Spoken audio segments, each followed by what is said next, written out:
से ओ as in crow, ओ। ब ई लो, below, below मतलब नीचे। लो, ल ओ, लो मतलब कम। ब ओ, बो एक ये वाली बो होती है, और एक होता है जैसे कि तुम अपने ग्रैंड फादर और ग्रैंड मदर के वैसे पैर छूते ना, वो वाला बो होता है। रो मतलब चप्पू चलाना। टो मतलब रस्सी होती है। स ओ, सो मतलब तुम बीज बोते हो ना, इससे सो कर रहे, बीज बोना इसे हम सो कहते हैं। मो, मो मतलब काटना, घास काटना है कुछ भी। स लो, स्लो मतलब धीरे। फ्लो मतलब जब पानी बहता है उसे हम फ्लो कहते हैं, कि द रिवर इज़ फ्लोइंग या द वाटर इज़ फ्लोइंग, ठीक है। ग्लो, ये देखो जैसे इसके पीछे ग्लो है ना, ग्लो चमकना। ब्लो, ब्लो मतलब फूंक मारना। व्हील बैरो, जो व्हील बैरो है जिसके अंदर अगर तुम बाहर की कंट्रीज़ में देखोगे ना, तो बाहर जो मिट्टी वगैरह जिसमें वो लेकर जाते हैं ना, मिट्टी, उसे हम व्हील बैरो कहते हैं, वो उसके अंदर लेकर जाते हैं। नैरो मतलब कम चौड़ा। स्पैरो, स्पैरो मतलब बर्ड्स वगैरह जो होते हैं, हम स्पैरो कहते हैं। टुमारो मतलब कल। क्रो मतलब क्रो, ये जो बर्ड है। ग्रो मतलब उगाना। थ्रो मतलब फेंकना। नो मतलब जानना। शो मतलब दिखाना। स्नो मतलब बर्फ़ पड़ती है, जो हम स्नो कहते हैं। द क्रोज नेस्ट, जो क्रो है उसका घोंसला। फाइट, फाइट मतलब लड़ना। We should not fight with our friends, हमें अपने दोस्तों से लड़ाई नहीं करनी चाहिए। कनिंग मतलब चालाक। Fox is a cunning animal, जो लोमड़ी है वो बहुत ही चालाक एनिमल है।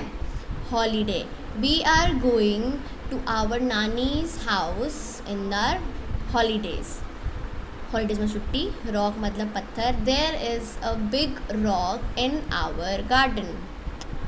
वॉइस मतलब आवाज़। You have a sweet voice, तुम्हारी जो आवाज़ है वो बहुत ही मीठी है। रीच, रीच मतलब पहुंचना। We should reach school at time, हमें जो स्कूल है वो हमें टाइम से पहुंचना चाहिए। Kalu the crow lives in a nest, जो यहाँ पर हमारा क्रो है उसका नाम है कालू, कौवा। वो एक नेस्ट में, एक घोंसले में रहता है। इट इज़ ग्रोइंग हॉट, जहाँ पे वो रहता है वहाँ पर काफ़ी ज़्यादा गर्मी हो रही है। So he goes for a holiday to another tree, तो वो छुट्टियाँ मनाने चले जाता है एक दूसरे ट्री पे। A river flows near the tree, उस ट्री के पास एक रिवर बहती होती है। Kalu rows a boat in the river, जो कालू है वो उस बोट का चप्पू चलाता है रिवर के अंदर। He likes to work in the garden, उसे गार्डन में काम करना बहुत ही पसंद होता है। He sow seeds in the garden, वो जो कालू जो क्रो है वो गार्डन के अंदर बीज बोता है। ही मोज द ग्रास मतलब काटना, वो जो ग्रास को काटता है।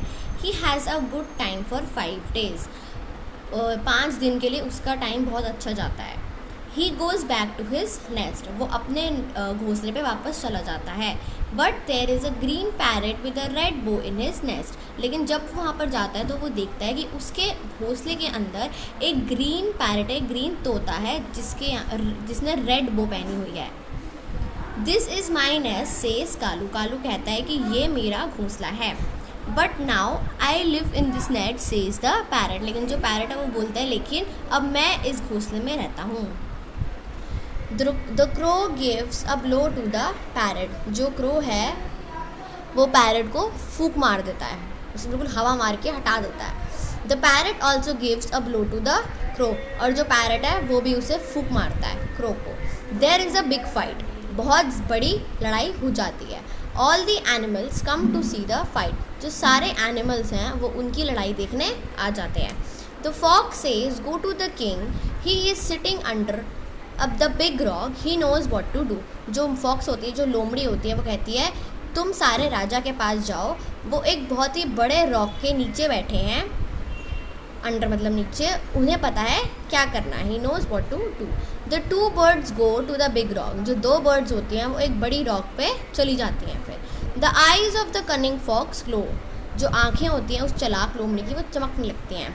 He thinks I will eat them but I must go slow और दे विल फ्लाई अवे, वो सोचती है कि मैं इन्हें खा जाऊंगी लेकिन मुझे धीरे चलना पड़ेगा वरना ये दोनों उड़ जाएंगे। When the birds reach the rock, they hear a voice saying, "Come here and tell me your story." जब दोनों बर्ड्स, जो दोनों पंछी होते हैं, वो उस रॉक के पास पहुंच जाते हैं तो वो एक आवाज़ सुनते हैं जो कह रही होती है, "कम हेयर, इधर आओ और मुझे अपनी स्टोरी बताओ." Since it is very dark under the rock, the birds are not able to see the king. उस टाइम जब वो रॉक के अंदर इतना ज़्यादा अंधेरा हो रहा होता है तो जो बर्ड्स होती हैं उन्हें कुछ भी दिखाई नहीं दे रहा होता, मतलब वो किंग को नहीं देख पा रही होती. As soon as the birds go near, जैसे ही जो बर्ड्स हैं वो उस रॉक के पास जाती हैं, तो fog junks on them, he kills and Yeats them. जो लोमड़ी होती है वो उनके ऊपर झपटा मार लेती है और उनको मार देती है और उन्हें खा लेती है. किल्स मतलब मारना.